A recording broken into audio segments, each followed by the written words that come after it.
이번 시간은 104페이지 보시면 철골구조 파트를 보도록 하겠습니다. 철골. 자, 철골구조는 철이 골조 뼈대가 되는 구조가 철골구조입니다. 그래서 보통 철골구조를 강구조 이렇게도 칭하긴 하는데, 강구조. 그럼 이 철골구조는 우리 시험에 들어온 것은 11회 때부터 시험 범위에 들어와서 출제가 되고 있습니다.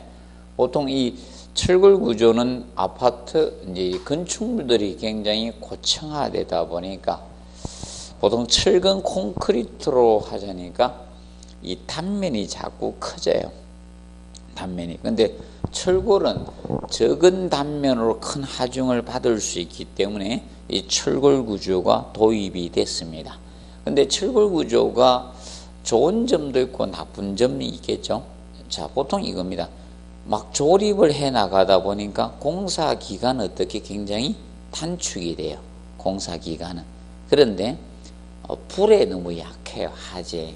그래서 이제 9.11 테러로 붕괴되죠. 미국의 무역센터 건물이 철골 구조였어요.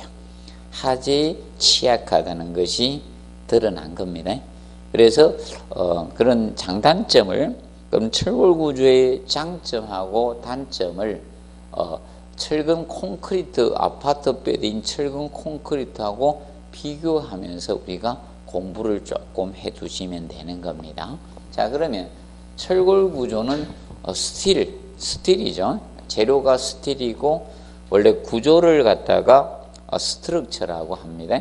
그래서 스틸 스트럭처인데, 그래서 보통 간단히 해서 S조라고 칭합니다. 철골 구조, 강구조를 보통 S조라고 하고, 그 다음에 철근 콘크리트 구조하고 비교해서 우리가 공부를 해 두시면 됩니다. 철근 콘크리트 구조하고요. 콘크리트 구조하고, 그러면 철근을 짜놓고 콘크리트죠. 콘크리트는 시멘트 몰의 자갈입니다. 모르타르는 뭐하고 배합을 했다겠습니까? 모르타르는 시멘트하고 모래만 배합해서 물르면 모르타르고, 이제 자갈이 들어가면 콘크리트가 되는 거예요. 그러면 철근 콘크리트 구조는 레인포스트 콘크리트에서 보통 RC조, 보강된 콘크리트 RC조라고 합니다. 그러면 그 차이점을 우리가 공부해 두시면 되겠습니다. 자, 그러면 철골 구조는 막 가구식 구조로서 가구처럼 짜 맞춘 구조입니다. 그래서 얘는 공사 기간을 줄일 수가 있죠. 공사 기간이 얘가 짧아요. 얘가 짧고요. 그 반면에 얘가 공사 기간이 길어요. 공사 기간이 깁니다. 길게 됩니다. 그래서 아파트 분양 신청해도 바로 분양받았다 바로 아파트 공급되는 게 아니라 이제 오랜 기간이 걸리게 되는 겁니다. 공사 기간이 철근 콘크리트 구조가 공사 기간이 깁니다. 그리고 철근 공사 기간이 짧고, 얘 장점을 먼저 하고 얘는 그럼 단점이 돼 서로 바뀝니다. 장단점이. 공사 기간 짧은 것은 장점이에요, 단점이에요? 장점이죠. 그리고 이제 보통 간 사이, 보통 경간이라고도 하고 스팬이라고도 하죠. 스팬.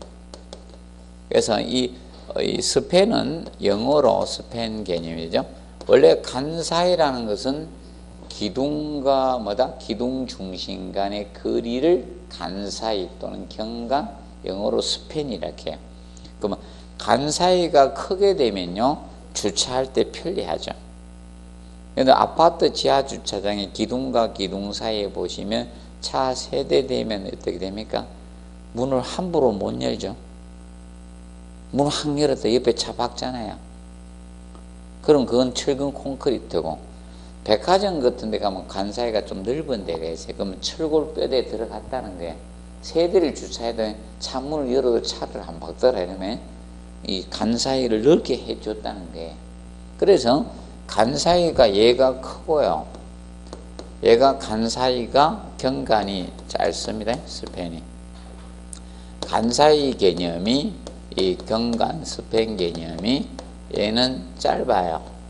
스팬이 얘는 짧고요. 그래서 간 사이를 누가 더 멀리 할 수 있다? 철골 구조가 더 멀리 할 수가 있는 거예요.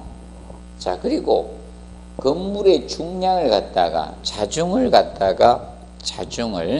자, 얘는 적은 단면으로 무엇입니까? 자, 큰 하중을 받을 수 있기 때문에 철은 단면을 갖다가 어떻게 줄일 수가 있는 거예요. 그 반면에 철근 콘크리트는 단면이 자꾸 커져야 돼요. 그렇다 보니까 얘는 자중을 적게 할 수가 있는 거예요. 건물의 중량을 자체의 무게를 줄일 수가 있는 거예요. 그 반면에 자, 이 철근 콘크리트는 자중이 커요.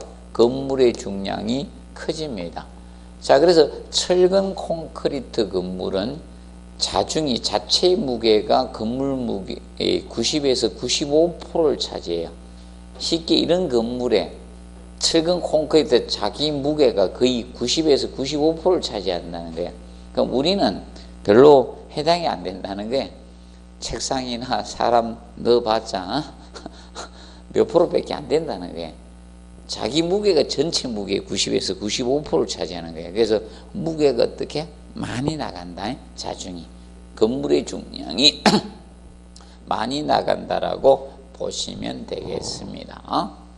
기억을 해 두시고, 그 다음에 철골 구조는 이 철거 해체가 용이합니다. 얘는 조립해서 철거 해체가 쉬워요. 용이한 반면에 그런데 용이하다. 그런데 이것은 철근 콘크리트 건물은 일체식 구조이기 때문에 철거 해체가 어렵습니다. 그래서 폭파 공법을 쓴다든지 아니면 어떻게 합니까? 포크레인을 올려서 둥둥둥둥 두드리잖아요.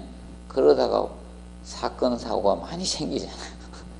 그래서 얼마 전에도 저 종로에서 파괴하다 있죠. 추락해 매몰돼 포크레인이 있죠. 철거하던 놈들.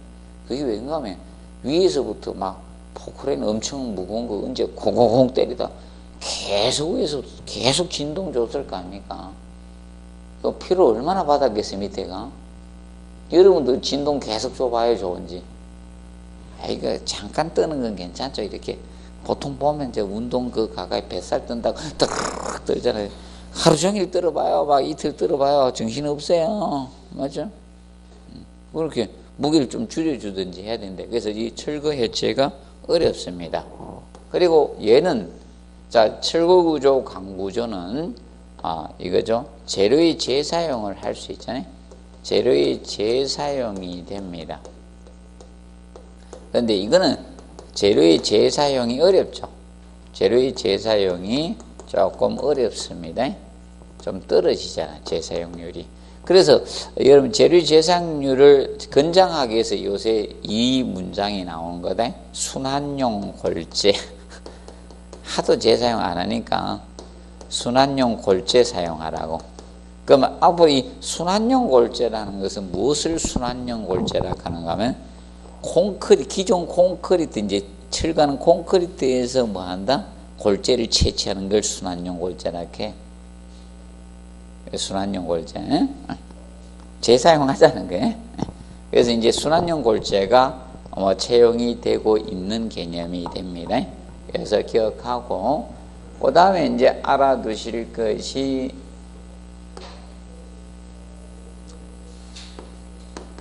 S조하고 RC조하고 비교하면서 해드릴게요. 자, 그러면 철골 구조는 자, 이겁니다.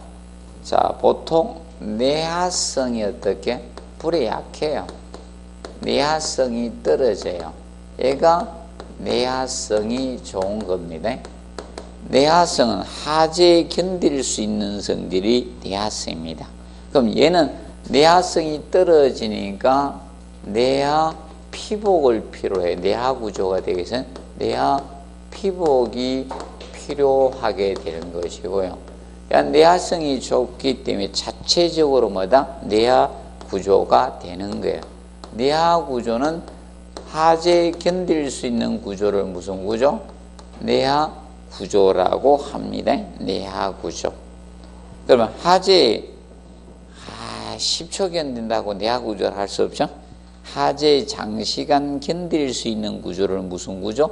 내화 구조라고 해. 내화 구조. 자, 그런데 최근 콘크리트가 뭐 내화 구조라고 해서 며칠 불 때면 안 돼요. 몇 시간 견딜 수 있는 거예요, 하재.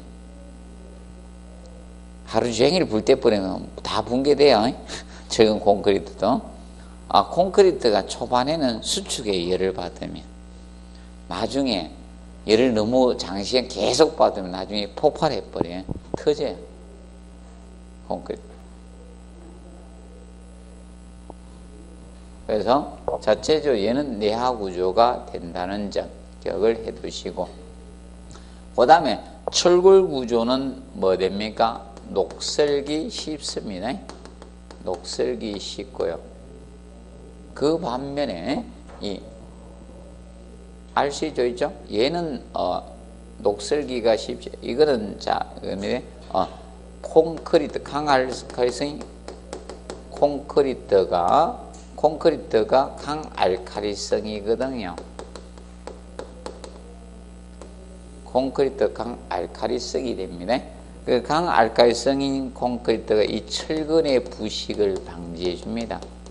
철근의 부식을 방지를 해줍니다. 방지. 그래서 녹슬지 않도록 우리가 해줍니다. 그럼 얘는 녹슬기 쉽기 때문에 녹막이 칠이 필요한 것이 얘입니다. 녹막이 칠을 해주셔야 돼요. 녹막이 칠. 그것 때문에 사실 유지 관리비적인 측면에 얘가 많이 들어가는 거예요. 유지 관리비가 얘가 많이 들어가고, 얘가 유지 관리비가 적게 들어간다라고 보시면 되겠습니다. 유지 관리비적인 측면은 기억을 해 두시고, 그 다음에 S조는 이 자굴이 발생이 돼요. 안절자자입니다. 굴절. 자굴이라는 것은 이거죠. 하중이 작용되면 못 이겨서 이것이 뭐다? 굴절되는 현상이 생깁니다. 자굴은 사람으로 보면 이런 게 자굴이죠. 주름살들이 자굴이라고 하는데요. 힘을 못 이겨서 휘어지는 거잖아요. 그래서 눈 주위에도 자굴 생기죠. 웃으면 눈 주위에 자굴 생기고, 그리고 이마에는 눈을 찢게 뜨면 자굴이 생깁니다. 이마에 주름살이 자굴입니다. 옆구리의 살이죠. 이게 뭐다? 자굴입니다. 굴절되는 현상. 그러면 이마에 주름살 생기는 분들은 눈을 안 찢게 뜨면 돼. 이 눈썹을. 그래서 제 눈이 자꾸 작아졌습니다. 안 찢게 뜨는 것을 해가지고.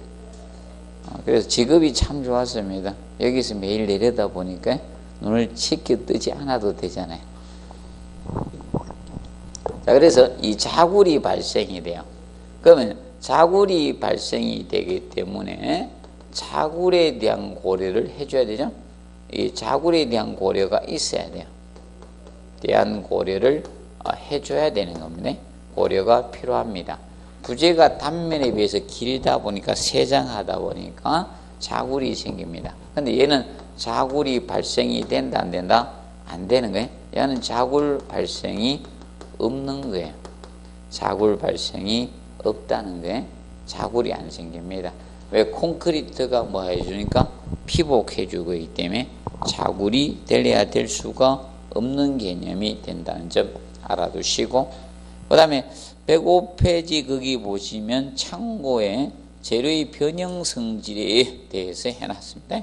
단성, 소성, 강성, 인성, 치성에 대해서 해놨습니다.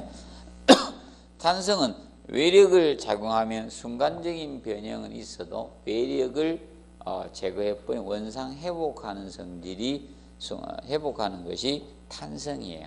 자, 그러면 여러분들이 이거죠. 잡아 당겼더니 잠시 늘어났지만 다시 원상 회복하는 것이 뭐다? 탄성이에요. 탄성. 그럼 여러분들 이거죠. 술 드시고 다음날 빠딱빠딱 일어나서 아무런 그것이 없으면 탄성이고, 먹고 나가지고 다음날 해롱해롱 한다 그러면 소성으로 간 거야. 소성능력으로 간 겁니다. 그래서 소성은 거기에 해놨죠. 외력이 어느 한도에 도달하면 외력의 증거 없이도 변형이 계속 정대되는 현상이에요. 자, 그래서 그전에는 5잔 마셔도 괜찮았는데 5잔 맞으면 해롱해롱해진다. 계속 5잔을 먹었기 때문에, 계속 날마다 먹었기 때문에 안 먹어도 더 피곤해진다. 회복을 못하면 소성 능력이 접어든 거예요. 그리고 필링 꺾이는 분들은요, 술 드시면 돼, 안 돼요? 안 되는 거예요. 자기 범위를 넘어섰다는 거예요. 그리고 잘 기억이 안 나는 분도 있죠. 드시면 안 되죠. 술만 먹으면 뭐가 개가 된다는 소리 듣는 사람도 있죠. 절대 술 드시면 안 돼요. 그리고 강성은 큰 외력을 받아도 변형이 적은 성질이 뭐다? 강성이에요. 강성. 그럼 강성이 크다는 것은요, 콘크리트 타서 못 움직인다는 거예요. 그러면 그래서 여러분들이 철근 콘크리트 같은 일체식 구조가 강성이 큰 거예요. 모르면 강성 노조를 기억하시면 된다. 뜻을 빨리 굽히면 강성 노조이죠. 그리고 인성이 있죠. 어떤 하중의 재료가 큰 변형 에너지를 흡수할 수 있는 능력인데, 쉽게 이거라고 보면 돼. 변형은 생겨도요, 파괴되지 않는 성질이에요. 그러면 철근 종류는 봐요. 큰 힘이 작용돼도 변형은 구벌지언정 파괴는 잘 안 되잖아요. 그래서 철 재료는 인성이 크다 적다? 크다는 거예요. 큰 에너지를 흡수할 수 있는, 변형이 흡수할 수 있다는 겁니다.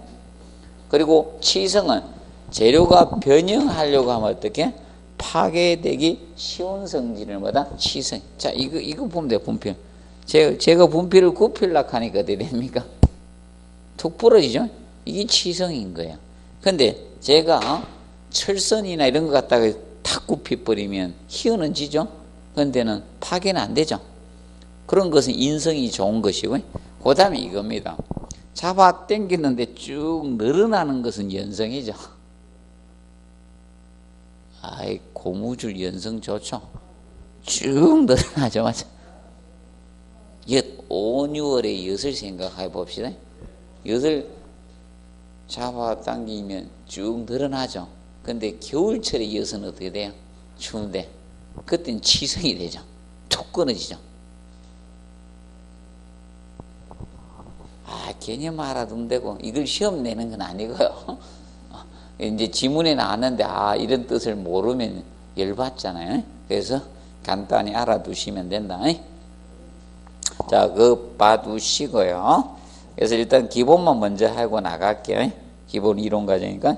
그 다음에 106페이지 보시면 건축 구조용 강제의 종류 개념이 나옵니다. 건축 구조용 강제의 종류 보시면 강판. 자, 우리가 목재에 파는 합판이고, 맞죠? 강제에 파는 뭐다? 강판이죠. 강판 두께에 따라 나누어지는 거예요. 이걸 꼭 외우실 필요는 없어요. 얇으면 박강판, 중간은 중강판, 후강판 이렇게 하는 거예요. 두꺼운 거는. 그래서 유리도 두꺼운 것을 후판유리라고 하죠. 후판 이렇게 하는 거예요. 자, 그리고 봉강은 개념 알아두세요. 이건 외우는 거 아니에요. 봉강이란 것은 이겁니다. 아니, 꽉 찬 거예요. 꽉 찬 거예요. 이게 봉강이에요. 뭐 원형이 됐든 사각형이 됐든 먹각형이 됐든 관계없어요. 안에 꽉 찬 것은 무슨 강? 봉강 개념이에요. 그리고 3번에 강간 개념이죠. 강간은 파이프형이에요. 3번은. 자, 이 강간 개념은 파이프형이에요. 파이프. 그래서 자, 이런 형태죠. 안이 꽉 찬 게 아니라 바깥에만 이렇게 된 거예요. 이런 식으로 된 거예요. 이것이 강간 구조예요. 이렇게. 그럼 보통 강간은 뭐 두 가지 종류가 있습니다. 이렇게 원형으로 생긴 원형 강간 개념이 있고요. 강간이 있고 각형 강간 개념이 있습니다. 이렇게 두 가지 측면이 있어요. 이렇게 된 각형. 이렇게 속이 공동 형태로 된 거예요. 속이 빈 형태. 이걸 각형 강간이라고 하고요. 근데 뭐 이걸 거의 많이 썼다라고 보시면 돼요. 그러면 KTX 대합실들은 보통 넓게 지었거든요. 맞아요? 공간을 굉장히 넓어야 돼요. 그래서 대전 역사만 빼고 나머지 역사들이 전부 다 이걸로 지어졌습니다. 원형 강간으로. 서울 역사부터 해서 부산, 동대구 역사 이렇게 전부 다 이 원형 강간입니다. 둥근 원형 이걸 썼습니다. 자, 그러면 이 강간은 단면이 이때 폐쇄되어 있잖아요. 맞죠? 꽉 찼으니까 바꿔도 돌려있죠. 폐쇄형 단면으로 자 강도의 방향성이 없어요. 어디에서 작용하나 똑같잖아요. 이쪽에서 작용하나 이쪽에서 힘이 작용되는 어느 방향에서 작용하나 동일하죠. 원형이다 보니까. 그래서 사람도 또 둥글게 살아가죠. 모나게 살지 말고 맞지? 둥글둥글하게. 그래서 폐쇄형 단면으로 강도의 방향성이 있다 없다? 없습니다. 그거 알아두시고 그 다음에 4번 살두께가 어떻게 됩니까? 이 적은 이렇게 파이프형 되니까 적은 단면으로도 큰 하중을 받을 수가 있거든요. 그래서 거기 살두께가 적다 보니까 무게를 줄일 수가 있다. 경량이다 이게. 그리고 6번에 보면 접합, 그래서 1번에서 5번까지가 장점이에요. 1번에서 5번까지가 강간의 장점 개념이 되고 6, 7, 8번이 단점이에요. 6, 7, 8번이 단점인데 6번 접합 위험이 복잡습니다. 그리고 7번에 보시면 이염이나 강끝의 신속한 절단 가공이 어렵습니다. 자, 왜 그런가 하면 원형이다 보니까 자, 용접을 한다 가정을 합시다. 수직 부재가 있고 수평 부재가 있고 자, 이렇게 경사재가 이렇게 있으면 자, 이 부분에 보면 자, 이게 원형이다 보니까 둥근 원형이야. 그럼 옆에 이 수평을 이렇게 갖다 대라면 그것도 이상하게 절단해야 되죠. 가공하기가 맞죠? 특히 사제 같은 거 가공하기가 무척 힘들어집니다. 그래서 절단 가공도 어렵고 접합도 복잡합니다. 쉽지 않다는 거죠. 이런 것이 단점으로 작용된다는 점 알아두시면 되겠습니다. 그리고 4번에 보시면 뭐가 나옵니까? 형강이 나오죠. 형강. 형강이란 것은 이걸 형강이라고 합니다. 여러 가지 이 단면 형상을 자 가지는 이 강제를 총칭해서 강제를 우리가 형강이네. 형상을 가지는 강제다.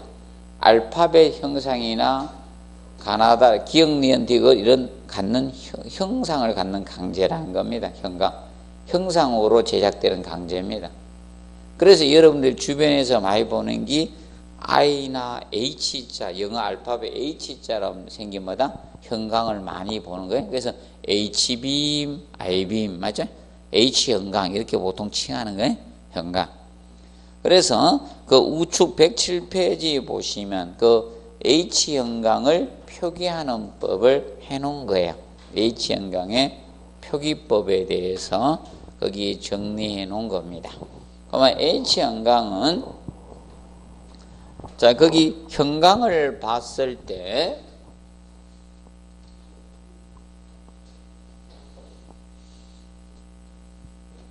형광이 상하의 날개처럼 이렇게 내민 부분을 우리가 프렌지라고 해요. 상하의 날개처럼 내민 부분을 그래서 이렇게 있으면 형광이 이렇게 있을 때 그러면 이 아래 위에 있죠. 이 두 개 이것을 프렌지란 용어를 써요. 그래서 아래 위에 이 빗금진 부분을 프렌지고 수직 부재 이것을 웨버라고 해요. 이것을 웨버 이렇게 칭하면 돼. 웨버. 그럼 보통 현강을 표기할 때 현강의 명칭을 먼저 표기하는 거예요. H는 현강의 명칭이에요. 그러면 I 현강이면 I자 쓰는 것이고 거다가 현강의 명칭을 먼저 쓰는 거예요.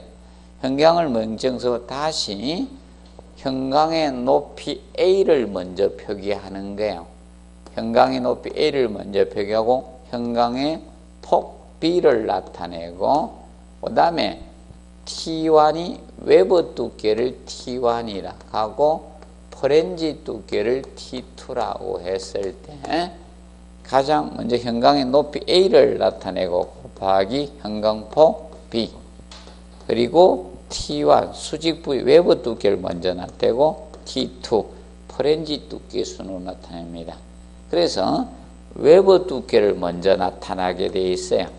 외부 두께가 프렌지 두께가 마지막에 나타내도록 규정하고 있습니다. 프렌지 두께가 가장 늦게 나타납니다. 그 점을 우리가 알아두시면 되겠습니다. 그래서 현강의 표기법이 15회 때 한번 기출이 되었었습니다. 표기법.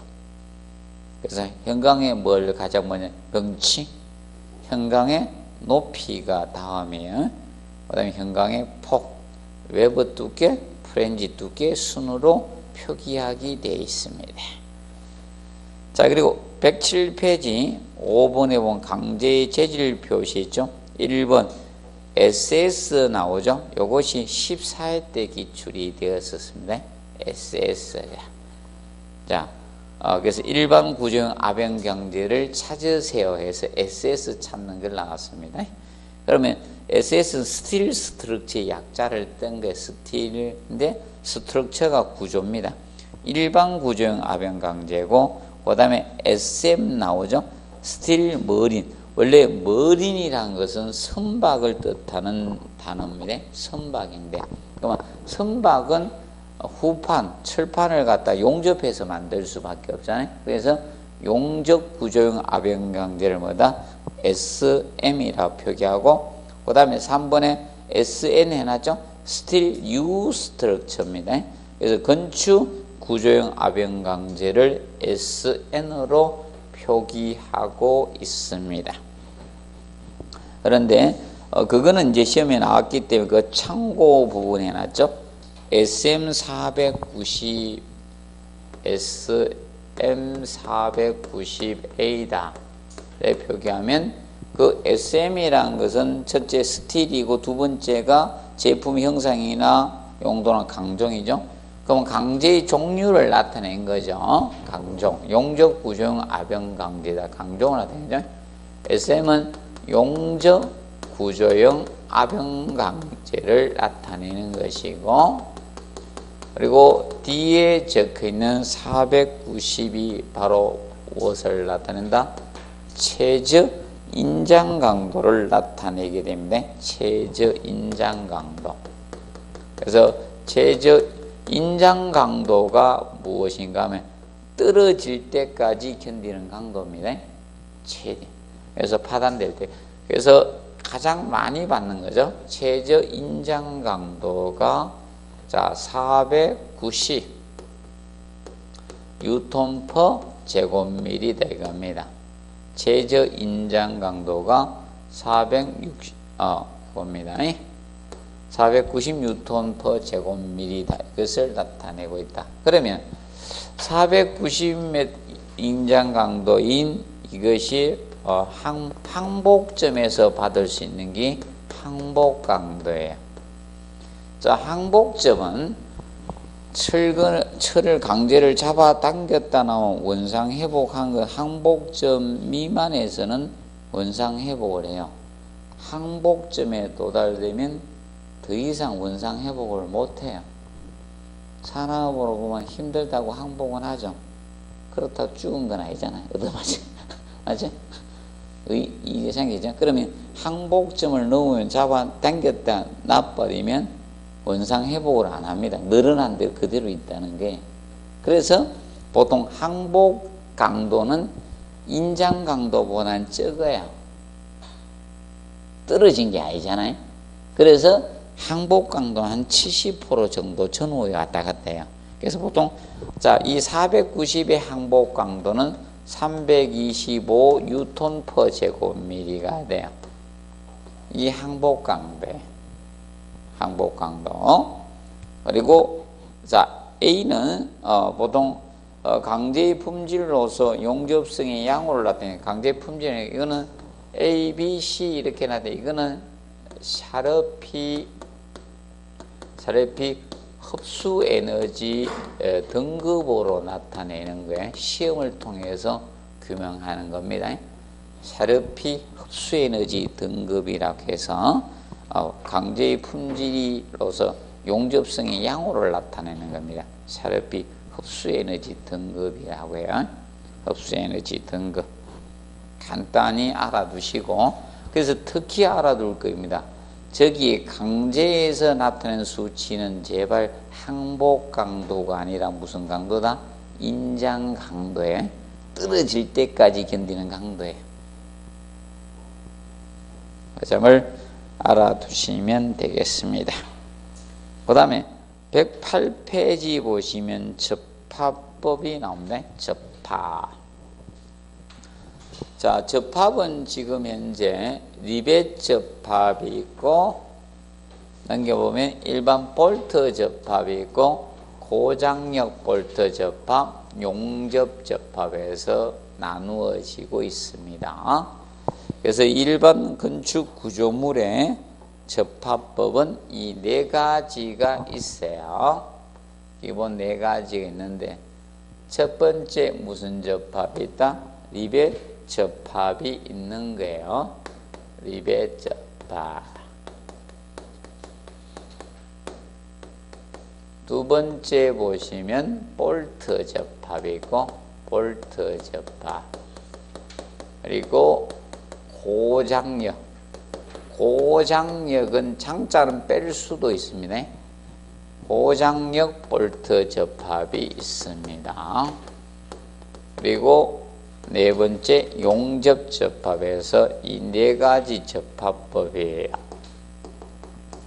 용접 접합에서 네 가지 접합법으로 가는데, 이 접합에서 가장 중요한 것은 얘입니다. 용접 접합. 얘가 제일 중요합니다. 얘가 넘버 1이고 넘버 2가 얘입니다. 넘버 2가 얘예요. 중요도가 이렇게 보시면 된다. 자, 그럼 얘들은 이 세 가지는 무엇을 해야 되는가 하면, 이 세 가지 접합법, 리벳이나 볼트나 고장력 볼트를 끼우기 위해서는 구멍 뚫기를 해야 되죠. 공통점이 구멍을 뚫어야 돼요. 맞죠? 구멍 안 뚫고 끼울 방법이 있어요. 리벳이나 볼트나 다 끼워야 되는데, 그럼 얘들은 구멍 뚫기가 필요한 거야. 이 세 가지는 무슨 뚫기? 구멍 뚫기를 해야 돼요.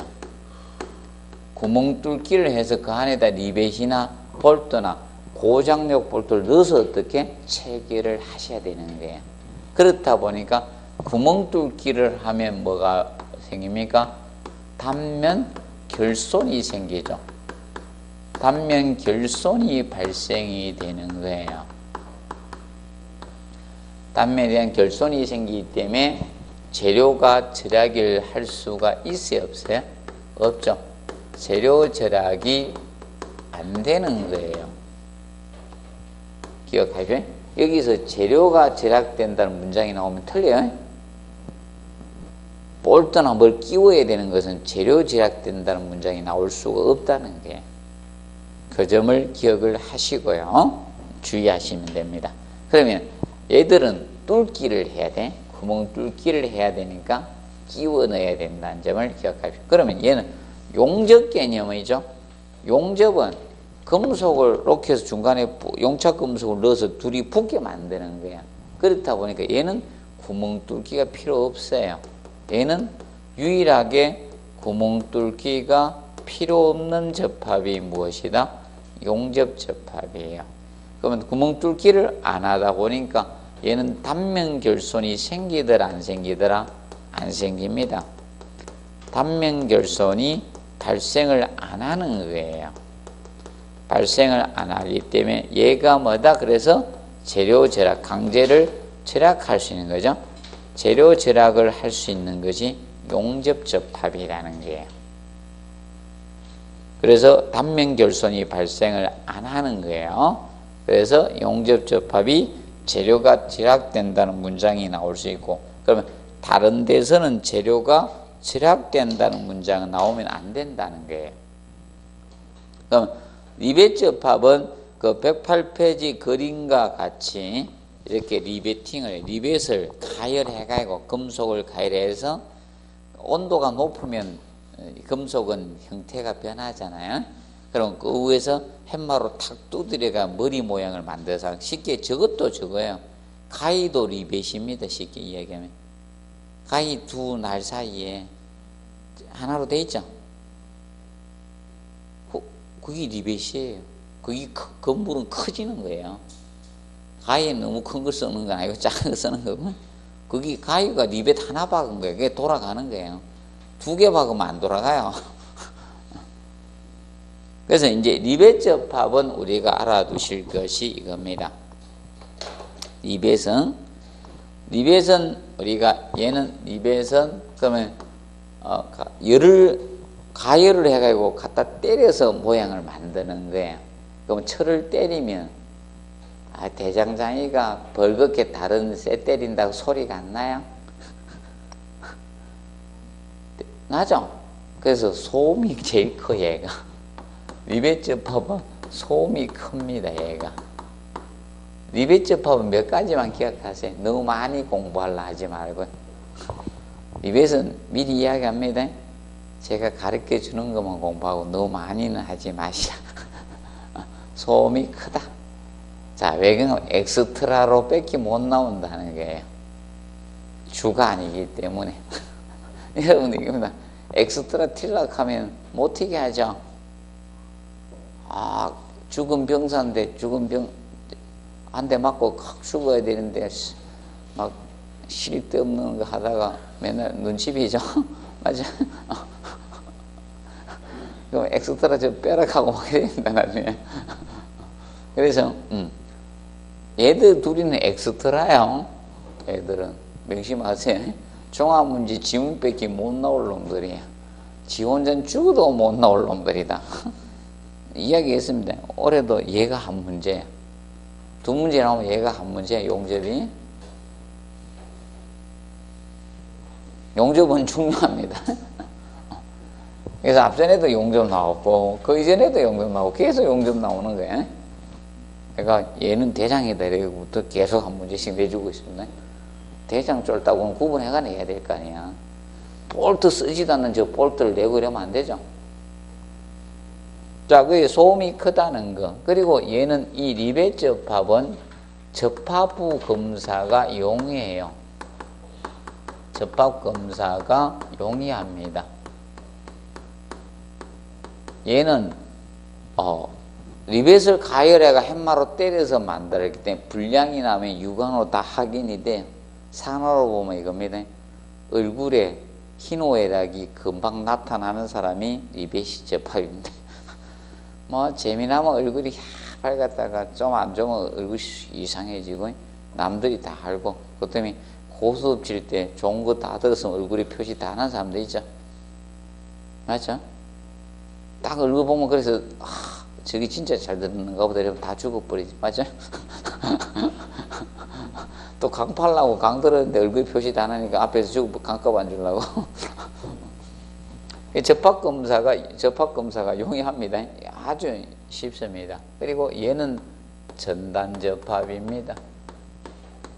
리벳이 전단 파괴되도록 하는 전단접합입니다. 자, 그러면 이 개념이요. 두 부재가 이렇게 있는데 이렇게 있을 때 여기에다가 구멍을 뚫은 거잖아요. 구멍을 뚫어서 리벳을 리베팅한 거예요. 머리 모양은 다양하게 있습니다. 이렇게 해서 둥근 머리 형태로 이렇게 해서 이렇게 했습니다. 그러면 힘이 작용되면요, 이 리벳이 전단력을 받는 거예요. 맞죠? 전단력은 그 부재를 절단하려고 하는 힘, 자르려고 하는 힘이 전단력이에요. 그럼 이 리벳이 전단력을 받아요. 전단력을 받습니다. 이 리벳이 전단력 받으니까 이 리벳 내부에는 전단 응력이 생겨야 돼요. 내부에는 전단력에 저항하려고 하는 힘이 전단 응력이 생겨야 돼요. 전단 응력이 약하면 어떻게 탁 절단되는 거예요. 그러면 이 전단 응력이고 나중에 이 판재 있죠? 그럼 리벳하고 판하고 이렇게 뭐가 닿게 되죠? 그 닿는 압력이 지압력이야. 그래서 우리가 손을 꾹꾹 지압한다 하잖아. 맞죠? 마사지 할 때 지압한다 하잖아요. 지압. 맞죠? 지압 받으면 좋아하나 봐요. 자, 그래서 이때 이 판재에는 뭐가 생기는가 하면 판재 내부에는 뭐가 지압 응력이 발생, 내부에는 지압 응력이 생기는 거예요. 자, 그래서 전단 파괴된다는 것은 리벳이 파괴되는 게 전단 파괴, 전단력에 의해서. 명심하죠? 그래서 리벳이 파괴되도록 설계하면 이게 전단 파괴예요. 그래서 이 리벳이 파괴되도록 하는 것이 전단 파괴. 리벳이 파괴되면 이게 전단 파괴예요. 전단 응력이 약간 전단 파괴되는 거예요. 근데 만약에 판재가 찢어지면요, 얘가 파괴되면 지압 파괴예요. 판재가 파괴되면 지압 파괴가 생기는 거예요. 잘 모르겠다. 그러면 인간의 기고리로 보시면 돼요. 기고리를 했어야 누가 확 잡아 당기니까요, 기고리가 탁 부서지면 그거는 전단 파괴예요. 기고리가 하도 튼튼해가지고 살이 기가 콕 찢어지면 지압 파괴예요. 안 되면 자, 소를 콧뚜레를 하죠. 코를 끼우잖아요. 맞죠? 말 잘 들으라고. 근데 이놈의 소가 버티가지고 이제 사람이 확 잡아 당겼는데 콧뚜레가 탁 파괴되면 뭐예요? 전단 파괴? 소 코가 찢어졌다가 무슨 파괴다? 지압 파괴? 판이 찢어지면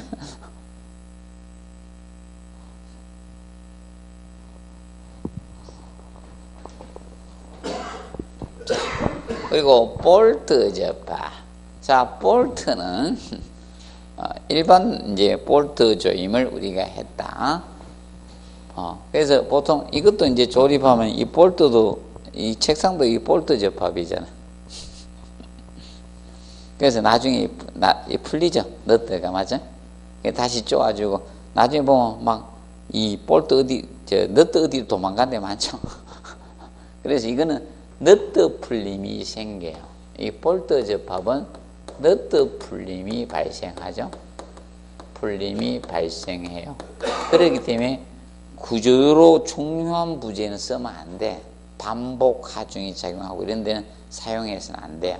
그래서 이거는 그래서 어디 쓰는가? 가조임 같은데 본조임에 앞서서 구멍 맞느냐 안 맞느냐 끼워가지고 할 때 그때 옷으로 보면 우리도 저거 가봉이라 하죠. 초반에 팍 박는 게 아니고 처음에 핀 같은 걸로 이렇게 꽂아놨죠. 핀 같은 꽂아놓은 거 그거 계속 입고 다닐 수 없죠. 처음에 양복 만들 때 가봉 한다 하죠. 맞죠? 만나 이렇게 그 대충 그 재단해가 이렇게 핀으로 끼워놨잖아. 그게 가봉이다시피 전체 쪼는 게 아니고 구멍 맞나 안 맞나 있잖아. 전체 맞는 거. 그걸 하기 위해서 가짜로 조이는 게 가조임입니다. 가조임이나 아니면 저런 데 사용한다. 가설 건축물 같은데 영구 건물은 사용 안 해요. 자, 가설 건축물이라는 것은 존치 기간이 있는 건축물이 무엇이다? 가설 건축물이에요. 존치 기간이. 자, 이런 건물은 영구 건축물이고요. 그래서 모델 하우스 같은 거 있죠. 그런 게 무슨 건축물이다? 가설 건축물이에요. 일정 후에 뜯어내버리죠. 그럼 중요한 데는 볼트 접합을 해서는 된다 아니다? 안 됩니다. 그러면 고장력 볼트는 일단 볼트 색깔도 틀려요. 볼트가 고장력 볼트는 시커매요. 시커먼 강도가 세다 약하다. 제가 철근 나중에 이겁니다. 보통 뭐 시커먼 거 칠해 놓은 게요 강도가 센 것들이 많아요. 그래서 사람도 보면요 달리기 한 100m부터 있죠 마라톤까지 잘 구워진 사람들이 많이 들어오죠. 그래서 한경조 씨는 운 좋았어요. 금메달 딸 때. 맞죠? 그때 특별히 잘하는 시커먼 사람들이 잘 없어가지고. 지금 봐요. 달리기 할 때 보면 전부 다 시커먼 사람들이 다 들어오죠? 아닙니까? 시커먼 사람들이 다 들어오죠. 자, 그래서 이 고장력 볼트는 큰 장력으로 쪼도 안 터지거든. 그래서 이 고장력 볼트 접합이 자, 이 원리를 활용한 게 고장력 볼트가 자, 이 부재가 있으면 얘는요. 두 부재를 이렇게 해 놓고 여기다가 이렇게 이제 그 강제판을 덧대어요. 덧대어 가지고 여기 내 구멍을 뚫잖아요. 여기다 구멍을 많이 뚫어야 되는데 그리기 힘들어서 양쪽에 하나씩만 뚫어가 표현하겠습니다. 자, 이렇게 뚫어가지고 이 안에다가 볼트를 기계로 확 쪼아가지고 사람이 쪼는 게 아니고 토크렌치 임팩트 기 툭툭 쪼는 거 있죠? 그거 하나 있으면 쪼을 때 참 편하잖아. 자동차도 있죠? 툭툭 쪼는 거. 그런데 사람이 쪼는 힘으로 자동차 바퀴 빠지면 스페어 타워 갈아 끼워가 이동해야 될 거 아닙니까? 맞죠? 뻥그러하면. 근데 또 스페어 타워로 너무 빨리 달리면 안 된다. 가대 고속도로는 할 수 없이 그 옆에 정차해가 불러야 돼요. 차 너무 늦게 가면 안 되죠. 스페어 타워가 작잖아요. 나 웬만하면 그 시내에서 내가 스페어 타워 갈아 끼우고 가는데 고속도로 뻥그러니까 불러야 되겠더라고요. 자, 그래서 이래 보면 이 볼트를 끼워 가지고 기계로 강력하게 쪼는 거예요. 강력하게 이렇게 쪼면 인장력이 작용돼 잡아당기잖아요. 꽉 쪼는 거예요. 꽉 쪼으면요 어떤 형상이 되는가 하면 그래서 얘는 일반 볼트는 그냥 조금 터져버려요. 그러니까 고장력, 강한 인장력으로 쪼아도 받는 거니까 그래서 고장력입니다. 그럼 이렇게 꽉 쪼아버립니다. 기계로 쪼아버리면 장력을 가해놨기 때문에 여기에 이 부재 간에 이게 마찰력입니다. 여기 요걸로 전달한 게 부재와 부채 사이 마찰력이 생겨. 요거에 요 부분에 그래서 이 부분에 이제 생기는 마찰력으로는 이 부재 간의 마찰력으로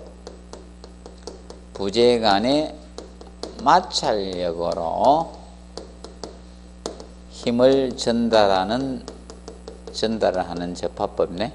부재에 관한 마찰력으로 힘을 전달하는 마찰 접합법입니다. 얘는 그래서 전단 접합이 아닌 마찰 접합법이 얘가 부재 간의 마찰력으로 힘을 전달하는 마찰 접합법이에요. 그렇기 때문에 자 여기에 고장력 볼트에 전단 응력이 안 생기는 거야. 고장력 볼트 여기에 전단 응력이 안 생깁니다. 전단 응력이 안 생깁니다. 그리고 이 부재 간의 마찰력으로 하니까 어떤 볼트나 여기 응력이 집중이 안 되잖아. 근데 리벳은 어디에 집중될 수밖에 없다? 리벳의 응력이 집중되거든. 근데 얘는 부재의 마찰력으로 하니까 힘을 분산할 수 있으니까 좋은 거예요. 그리고 여기 판재 있죠. 이 판재에는 지압응력이 안 생기는 거예요. 그러면 아까 이 볼트라든지 있죠.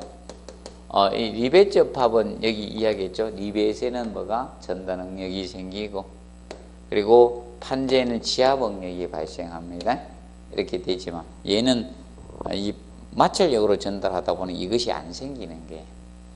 그러면 이때 마찰면 상태가, 그럼 이 마찰면 부분이, 자, 마찰면이 부분이 마찰력이 좋기 위해서는 매끄러워야 돼요? 약간 거칠 표면이어야 돼? 약간 거쳐야지 마찰력이 좋죠.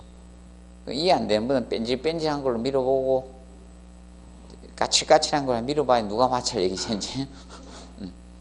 그래서 이 마찰면 상태는 붉은 녹이 약간 녹슬어야 돼. 붉은 녹이 있는 상태가 좋아요. 붉은 녹이 있는 상태에서 합니다. 그래서 FM으로 해요. 마찰 접합은 하면 요새는. 그래서 제가 역사 질 때 이렇게 옆에서 지표 봤거든. 대전역이나 부산 역사 이런 거 최근에 지었잖아요. 정축했잖아요. 하면서 옆에서 딱 보니까 녹슬 때까지 기다리더라고요. 내가 항상 지켜보고 있었어요. 쟤들이 녹 안 쓴데도 쪼냐 안 쪼냐 봤는데 진짜 녹슬 거는 다 쪼더라고요. 요새 옛날 같으면 그런 거 없어요. 한 방에 다 쪼아버려요.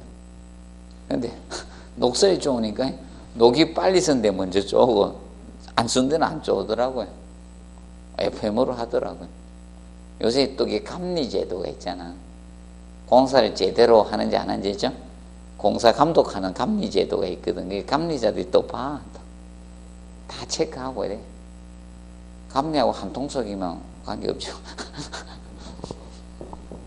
이렇게 됩니다. 붉은 녹이 있는 상태에서 우리가 해야 됩니다. 그래서 이것이, 그러면 얘가 어디에 지음서 있는 이 고장력 볼 때 있죠? 얘가 기둥과 기둥입니다. 기둥과 기둥의 접합부하고 지금 이 건축물에 보하고 보의 접합부에 쓰는 거예요. 보와 보의 접합부에 이 고장력 볼트를 해요. 기둥과 기둥의 접합부나 보와 보의 고장력 볼트. 옛날은 저 리벳을 했다가 지금 리벳 접합은 거의 안 하고 이리 가고 있습니다. 고장력 볼트 접합부로 가고 있다라고 보시면 됩니다. 그러면 여기서 개념상 알아두시고요. 그런데 이 고장력 볼트 접합을 하면 리벳보다는 이 일반 건물은 이 볼트를 안 쓰거든. 그 건축물은. 그러면 얘 셋 중에 거의 가거든요. 근데 이건 과거에 갔었고, 근데 리벳 접합하는 공사가 쉬워요, 어려워요? 어렵죠. 리벳 가위를 해가지고 때려가지고 만들고 이래야 돼. 현장에서 소음도 크고 문제가 있어요. 근데 얘는 고장력 볼트는 기계로 팍팍 조으면 돼요. 토크렌치, 임팩트 렌치 기계로 팍팍 조으면 시공이 용이하죠. 작업이 용이한 것이 무엇이다? 고장력 볼트야. 그래서 요새 거의 대부분 이걸로 가는 거예요. 가고, 그런데 이 용접 접합 있죠. 용접 접합은 얘가 기둥과 포의 접합부인데, 기둥과 포의 접합부는 이 용접을 해야 돼요. 기둥과 포의 접합부, 이것은 용접으로 가요. 이 부분, 기둥과 포의 접합부. 그래서 기둥의 포가 약간 조립대가 나오는 거예요.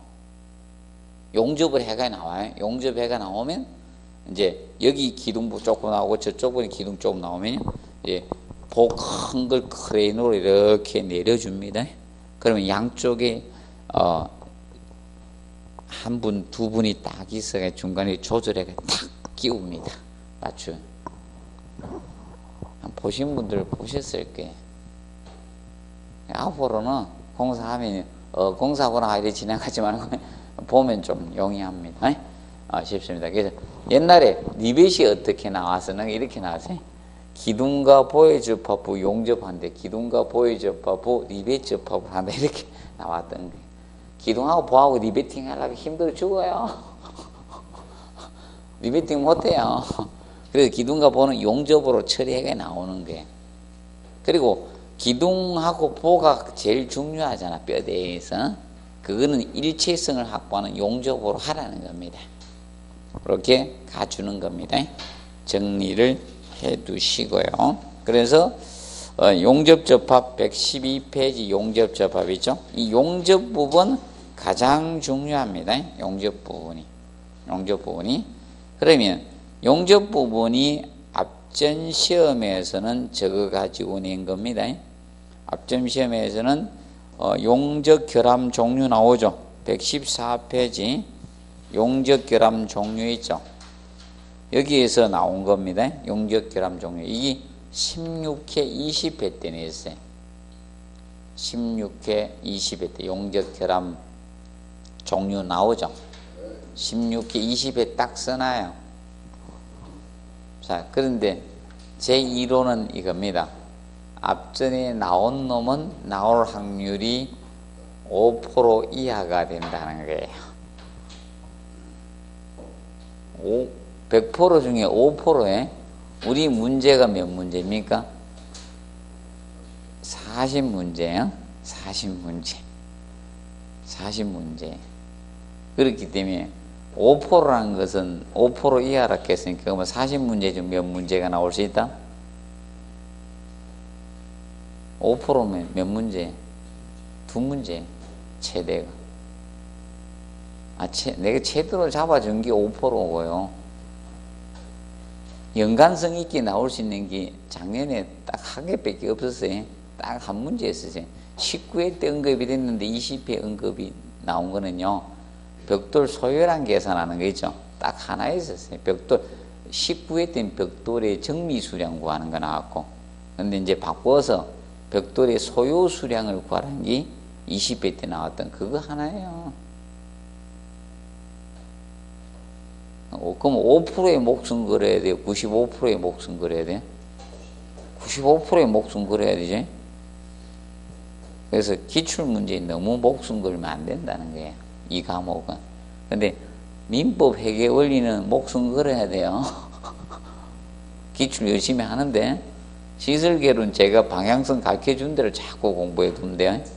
그래서 자, 용접결함이 16회 때 종합문제로 나왔었거든. 그래서 작년에는 이 결함을 써놓고 이 결함이 무엇입니까? 찾는 유형을 낸다 한 거예요.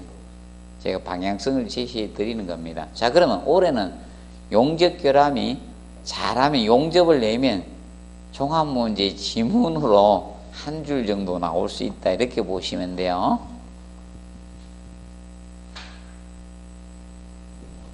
자, 보시고요. 자, 그러면 용접은 잘해야 된다, 못해야 된다? 잘해놔야 돼요. 112페이지 용접접합에서 나오죠. 여기서부터 어디까지 나와 있어요? 지금 용접접합이?